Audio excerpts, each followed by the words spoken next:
Welkom bij een nieuwe aflevering van Futsal Insight, waarin we in gesprek gaan met iconen uit de futsal, dan wel voetbalwereld. En vandaag een hele speciale gast, want we gaan het in het Engels doen. Iemand die over de hele wereld heeft gewerkt, ook in Nederland. En op dit moment technisch adviseur is bij de DFB op het gebied van futsal. Ik heb het over Miguel Andrés Moreno, if we say it the right way. Welcome here in Holland at the KNVB. I always ask my guests, when did you first start with playing football? Well, thank you very much for inviting me to this seminar. Well, I'm from a small city near Madrid, and futsal for us was like the way we grew up. It's part of our games when we were kids. So when we had a break at school, or when we finished school at the evenings in the street, we have good weather in Spain, so we could enjoy a lot being in the street. We didn't have a lot of games, PlayStation, this kind of stuff they have now, and we enjoyed a lot playing different sports. One, I would say the main one was futsal. Mm-hmm. Yeah. So you're from Toledo, small, not a small city, but a city around Madrid. Yeah. What was the culture growing up there? Like here in Holland, when I grew up, your father gave you a ball for your birthday. Yeah. You start kicking it against the wall. Yeah. You start playing on the streets. How's that in Spain? I think it was very similar to that, what you're saying. Nowadays, things are changing all around the world. We need to adapt to that. Yeah. We need to adapt to that new situation, but it was like that. We had a present from our father. It was for your birthday, for some special date. It was the new ball that you would play until you destroyed it. Of course, yeah. And is it then normal in Spain that you join a football club, like we do in Holland? I think you start with 6 against 6 on a half pitch. Yeah, it's normal that you join a football club, or you join a futsal club, or you play whatever you play. But futsal is really not only football, but also futsal is really integrated. In the Spanish it's lifestyle. Very integrated. It's very popular. It's not only that you play with friends. There are youth competitions at every level, from starting from 6-7-year-old till adults. Of course, there is a very professional league. Mm-hmm. The first division in Spain is quite professional, and you find leagues all the ages. Mm-hmm. So when you start playing football, you started playing futsal. Did you have any talent when you started? I suppose no, and this is why I became a coach so soon. Yeah. What kind of player were you growing up?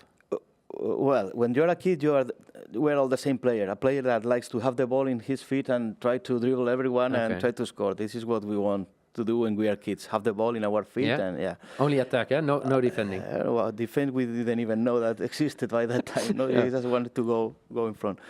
No, I did futsal. I think till I was I don't get the dates so good. Till I was 11, 12-year-old. And then I played both futsal and basketball. That's really interesting. Yeah. How do you ended up playing basketball? I really like it a lot. Also. Yeah. It's a big sport, in Spain. It's also a big sport. Yeah, it's a big sport. So I did both. Then there was a moment where I quit from futsal, and I just played basketball while I was doing my studies, my degree. Mm-hmm. I think my life has been always related to sports. So I did my degree also in physical education and sports. And as soon as I finished, a year before finishing, I was doing I was fitness coach in a futsal club, second division in Spain. We did pretty good.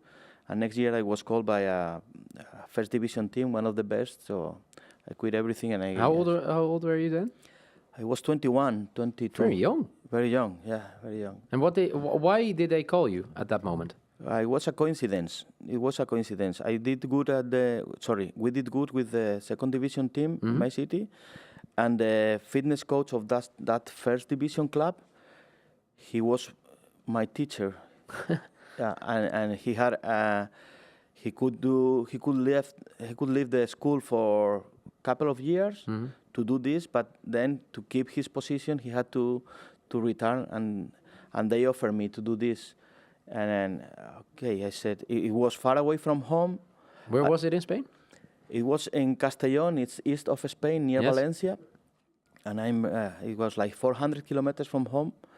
And I had to leave my family, to leave everything. Wow. It was like kind of bet, let's see how it goes. Yeah. I was earning less money there than I was earning but it was an opportunity. Yeah. I said, let's try. If we don't try, you never know. Yeah. And I was very lucky because I arrived to one of the best teams in Europe. Actually, that year we became champions of Europe. So your first year? Yeah, a few months after arrival. Unbelievable, right? Yeah. I didn't have time to destroy that team, so we won it. So you were kind of, at that time, the Jose Mourinho, the special one? Well, I cannot... At that time, eh? Not the Jose Mourinho we know. No, I have nothing against him. Only admiration about what he achieved.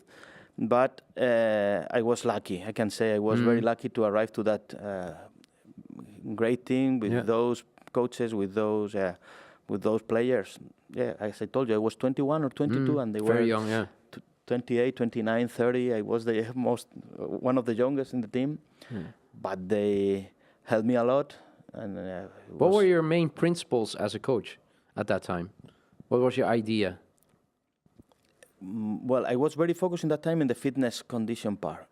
So I had no much idea about tactical because for that there was a coach, a very good one, and even the players knew much more than I did. So my principles as a coach has been developing during the years. Yeah.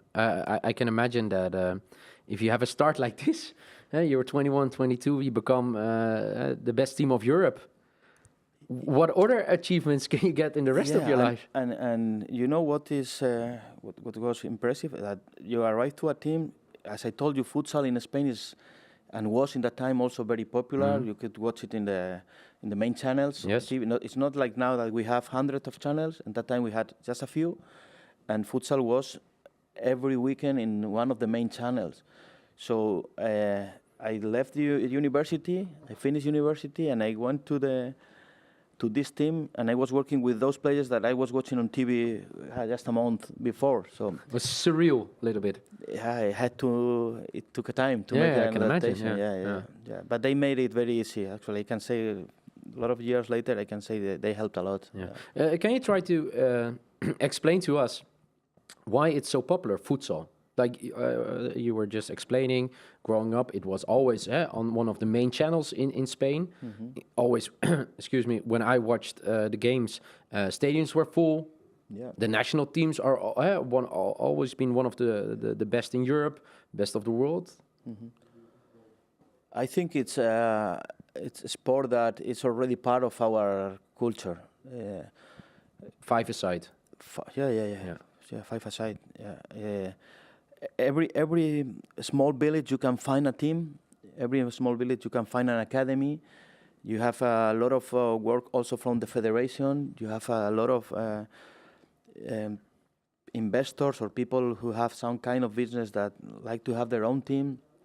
All the cities, they like to have their team because it's also good for the image of the cities. No? Yeah. Your name is on the media, your name is on television, in newspapers, and everywhere, even out of Spain. Your name is in Europe. It's a good call, no, for people to come to your city. And I think it's for many years going in this direction. And nowadays you find, as you said, a very good national team. Yes. In all the different under 19, men's team, women's team, they are competing for the titles always. So it's a good structure, also good work, good work around. Yeah. And is that also that not only in futsal but also if we look at the normal football, that the technique of the Spanish players in the national team or at Barcelona, Madrid is always excellent. If you see how they handle the ball, their basis, the technique. It's very good. With the distance, there are some similarities to what happened in South America, we could say Brazil and the rest of this part of the world. And what is also happening now in some other countries like Morocco or some countries in Asia, I think futsal is kind of guilty of this. No, in these countries, kids play a lot of futsal, and there is no secret. It is known from years. I just don't know how people do not realize this in Europe, but it's so evident that when kids play this, and not only kids, when they get older and they keep playing this, they are much more skillful because it's a question of contact with the ball. Yeah. And way more context than you play 11-a-side. Much more. Yeah, it's a small space, 4 players and the keeper. Yeah. You are part of the game at every single moment of the game. Yeah, of course. It's not nothing against football, but they're different. In football, you get the ball, and maybe 10 minutes later you get it again, and you have 2 touches with it, and that's it. And I think the interesting part, I was looking at the Dutch national team the last couple of months when they played against Argentina, against Portugal. If you make a mistake in futsal, it's a goal. Yeah. You cannot make a mistake, and there are certain parts of the field where you cannot make a mistake. If you make it, you're done. And that's different when if you look like 11-a-side. Most of the time, people can walk back and. It's well. It also happened in football, no? If you get a mistake near your goal, it can be dangerous. Can be dangerous. Yeah. What futsal teach you is to get out of that pressure, that defenses that the opponent does, and to do it playing the ball. You know, not just kicking the ball. Like if you watch a football game, in a kids game, it happens that they don't play the ball to get out of the That's opponent. Really interesting. Yes. They just want to. Kick it away.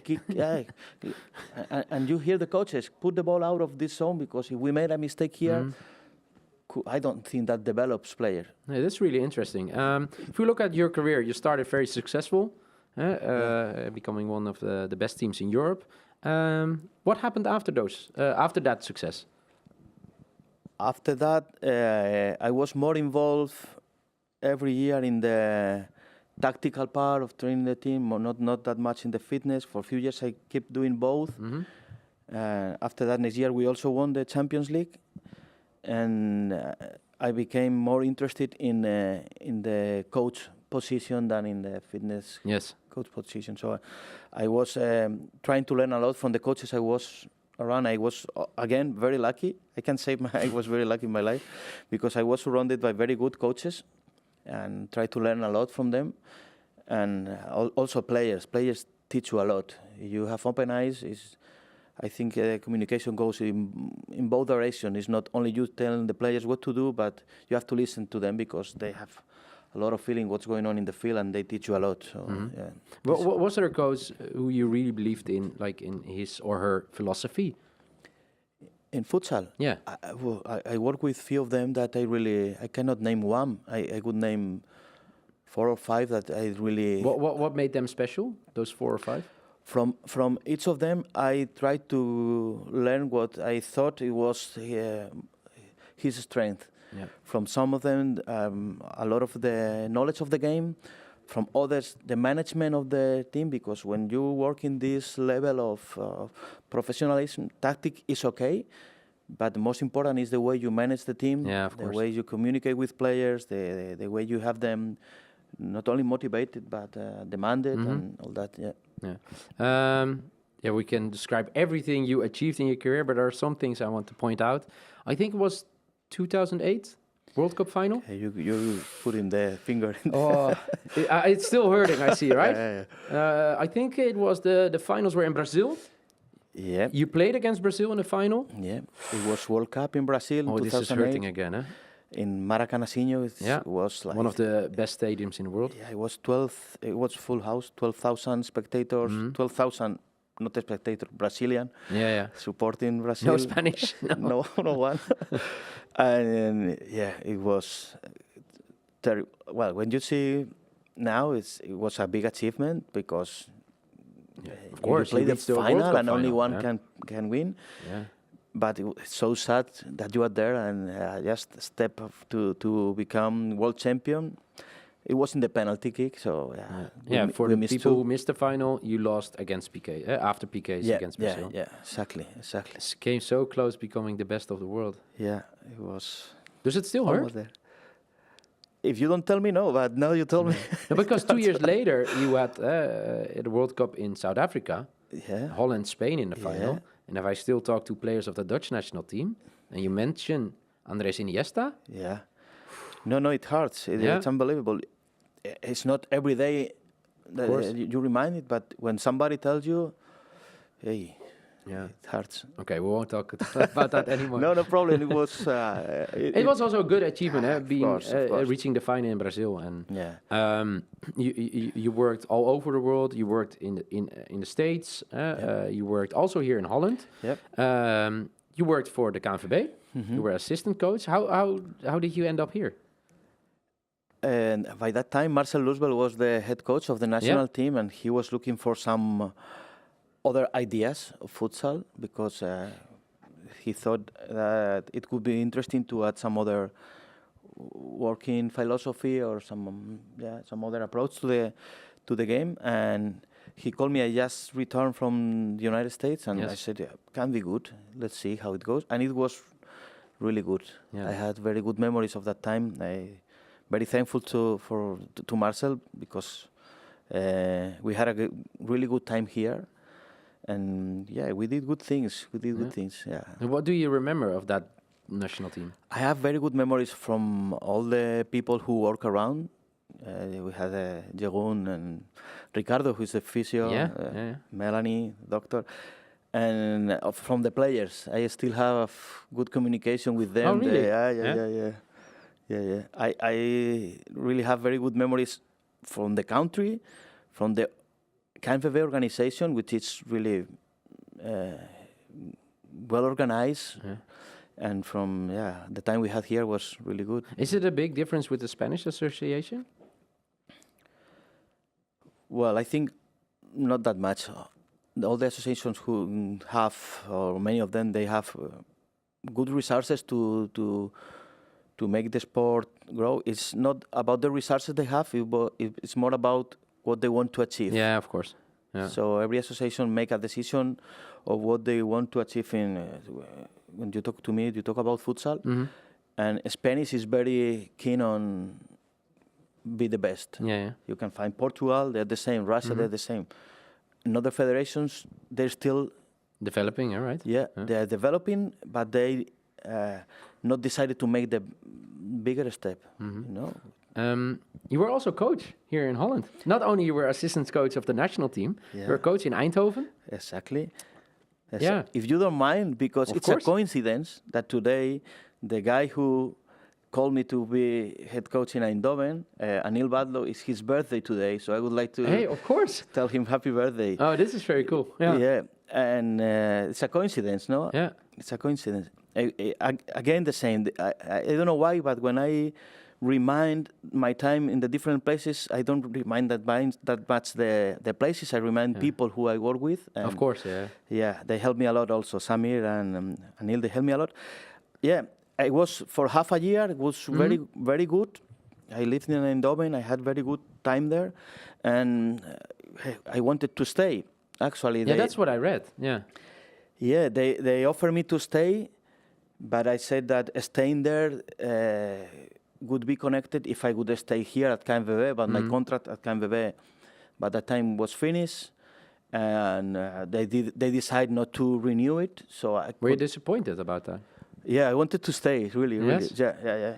I have nothing to hide. No, of course. I told them I would like to stay because I think there was a very good generation. There was a very good group of players to keep working with, and as I told you, Federation has good resources to make it, and I wanted to stay. But well, it doesn't depend on you. You can do anything. Of course, so they made that decision. So I said to Eindhoven, I cannot stay, and no, I you wanted to do the double position, right?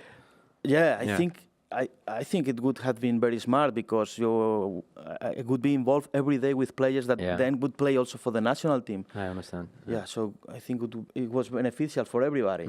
But I had to. Yeah, I had a call from Barcelona, so I went to Barcelona. It's not bad, right? No, it was. If Barcelona calls you. Believe me, they had called me before, and I would have stayed. I wanted to stay because I think there is a lot of potential here to achieve something, to make it better. Yeah. Maybe it's not possible, but can you try to describe the differences between Spanish football players and Dutch football players?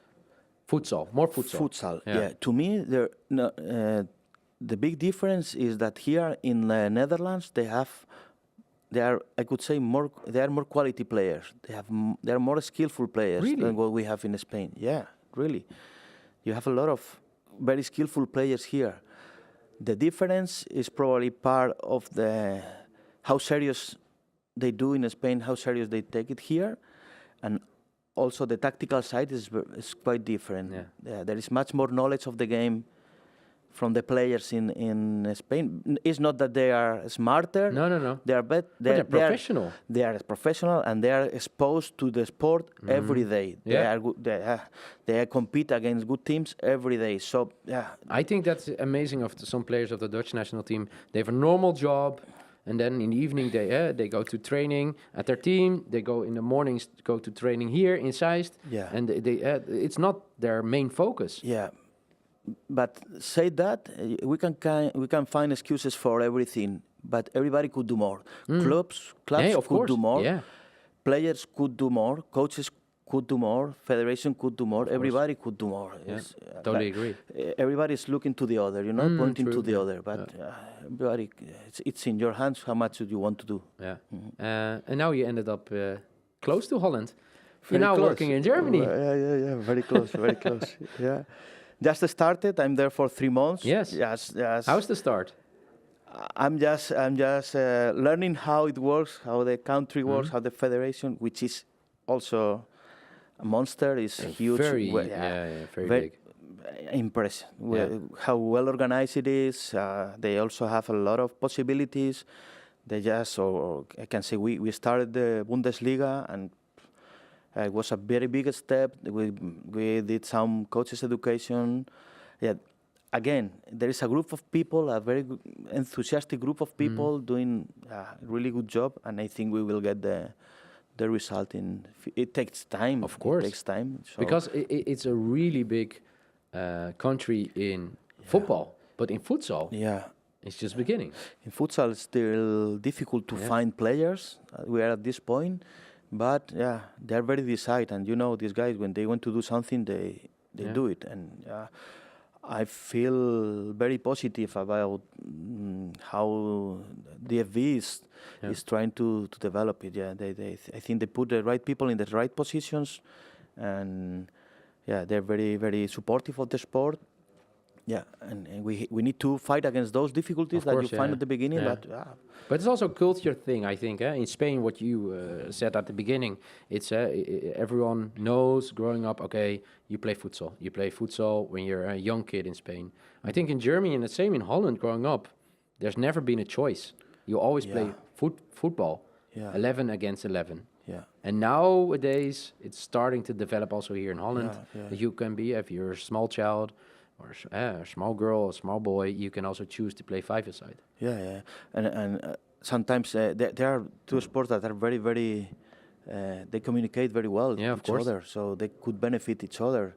Sometimes people who manage federation, they see like a threat or something. It's not. It's totally football. It's totally the opposite. Yeah. You can develop much better players if you do this. Then also players from football can find a second opportunity in futsal. Yes. So they are very connected. They should think deeply about it, and I think that's a little bit starting now in the Netherlands. That amateur clubs are working together with futsal clubs. You have a Labo in Amsterdam. They're working together with the amateur club. That youth players can also play futsal. So that's a good idea to start. That is really good, and what is also very good here in the Netherlands is now some of the players that played for the national team. Let's say Moraviti, he was here. Some other guys that will finish soon. They are coaches. They're coaches. That will help a lot. And role models also, for players looking up to them. They played in the national team. Exactly, and they know what they're talking about, because in the past, with some exceptions, there were football coaches or It's it's different. teaching futsal, which is not the same. These guys had the futsal inside. Yeah. So Futsal heart. yeah, Yeah, exactly. yeah. Like you. got in- It's a futsal heart. Exactly, Yeah. exactly. Yeah, it's my life. I could say it's Yeah, of course. what I live for and what I like to do. Yeah, it brought you a lot. You traveled all over the world. You worked in different countries. Yeah. Had success in different countries. Looking forward to the Euros in January, February here in Holland. I'm very excited Yeah. to see the games here on Dutch national television, prime time. It's amazing because we didn't have it before. Yeah.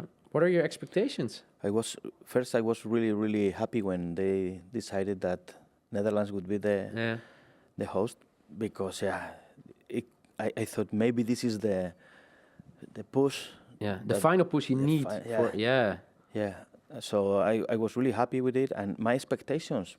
It's difficult. There are a few teams who need to win.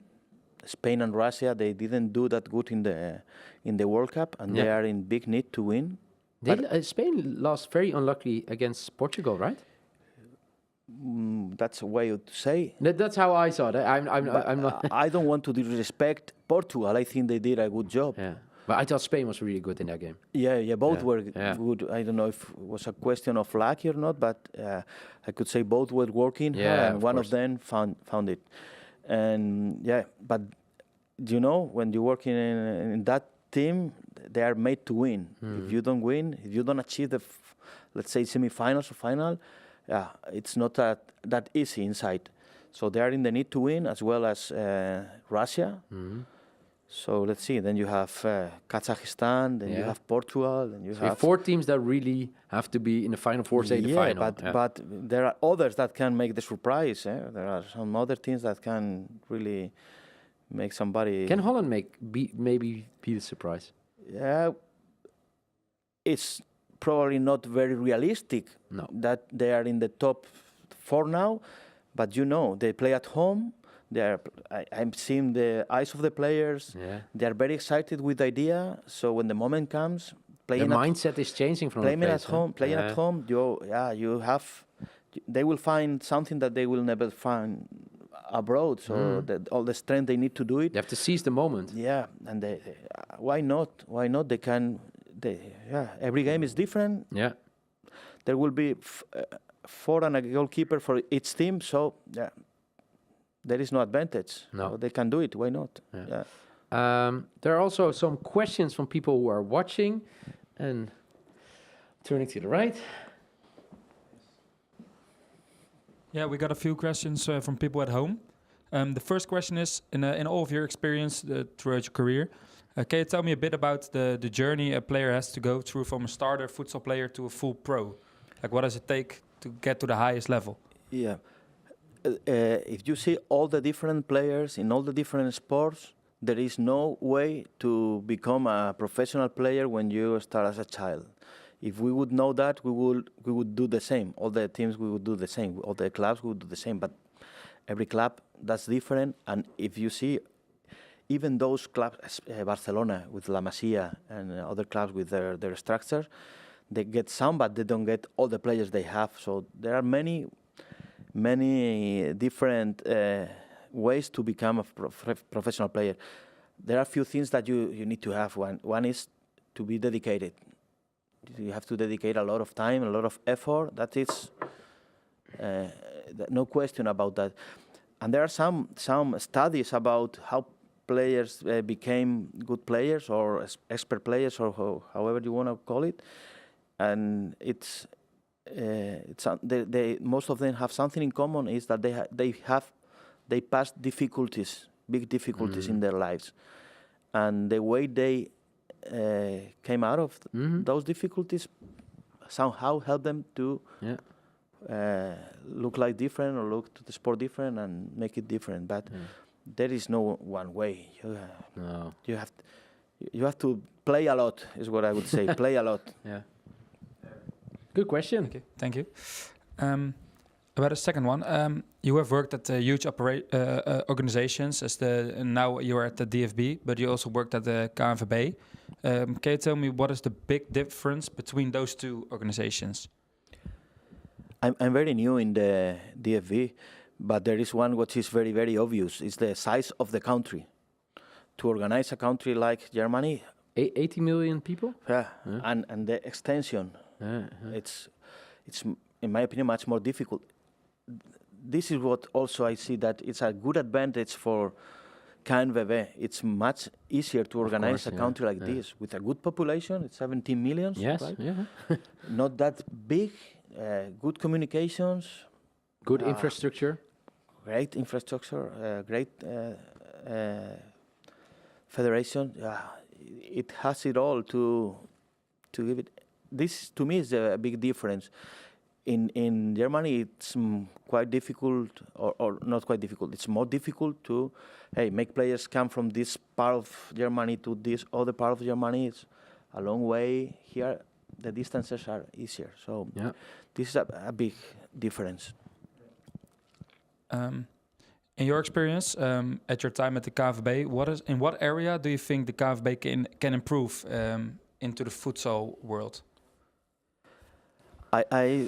I could answer different. I think that to make futsal better in the Netherlands is not only the responsibility of the KNVB, it's also the responsibility of the KNVB, but there are much more actors involved in this.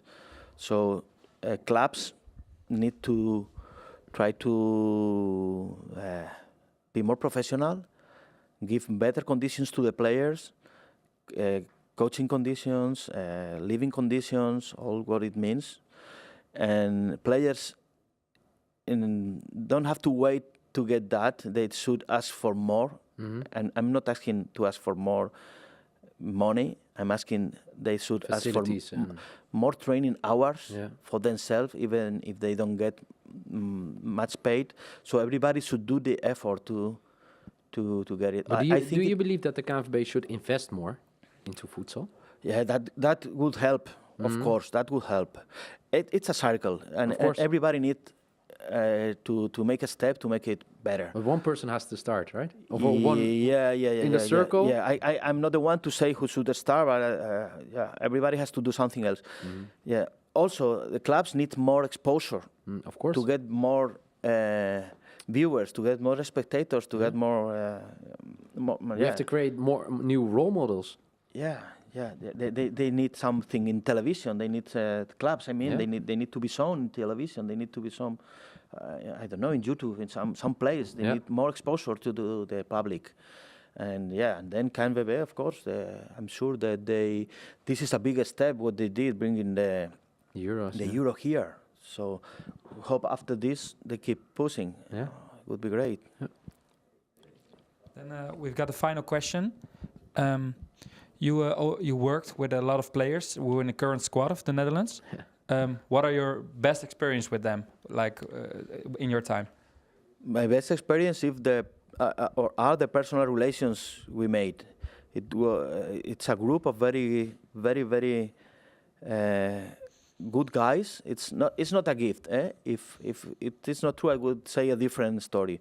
But these guys were really open. Were really demanding to train. They are really lovers of the sport, and my experience with them was that they love it and they like to do what they do. Yeah, so this is my experience with them. Yeah. Do you expect one of the guys who you worked already with in the past to be one of the stars of the Euros? Well, there are a few of them with good... If you have to put your money on one player of the Dutch national team.